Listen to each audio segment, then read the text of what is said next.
So freezing overnight. Yeah, a light freeze. It doesn't look like it'll be one of those killing freezes that sometimes you get in April. This one may, though, impact some of the newly planted flowers. If you put some out, you may want to get those covered up. We do have a freeze warning for a large part of northeast Kansas, all of the viewing area.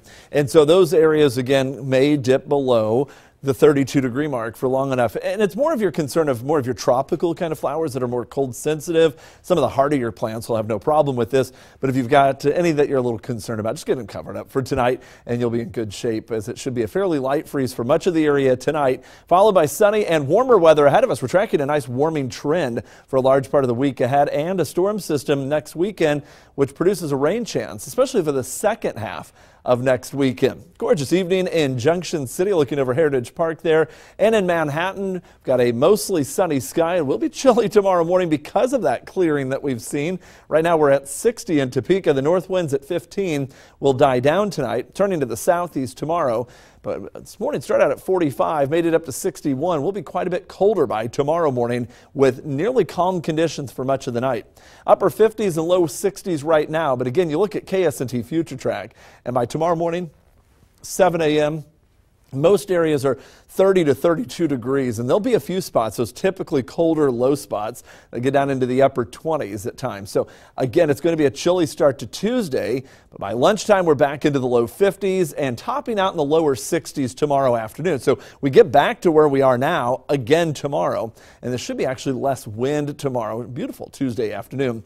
Not as cold Wednesday morning, upper 30s to low 40s, with highs climbing up closer to the 70-degree mark by Wednesday as we start that warming trend out ahead of us. A look at the satellite showing a few sprinkles earlier to the south, still a few very thin clouds from Chase to Lyon to Coffee counties and southward. Most of the area, though, has seen that cloud cover thin out considerably, and with dry air moving in, we're tracking some quieter weather settling in for several days. We look at, again, the drought monitor. We always watch this to see what areas are starting to get a little bit dry.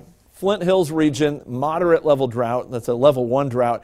Obviously, we could use a little bit of rain and we could knock that back on the early onset of these drought conditions. But look at Future Track. That is not in the offing for Tuesday nor for Wednesday. We head into Thursday, we should be dry. Heading into Friday, we'll be dry.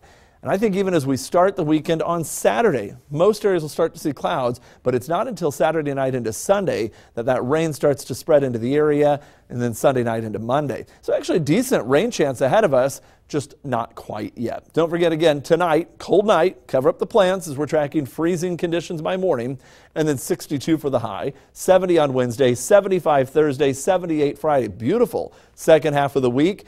Just a slight rain chance Saturday with better chances for some scattered showers or thunderstorms as we head into Sunday night and Monday with the storm system. If everything pans out with that, we may need to up those percentages when it gets closer, because as of right now, it looks pretty likely, but these things are still ways out and can shift a little bit in their direction. So we'll keep an eye on that for you.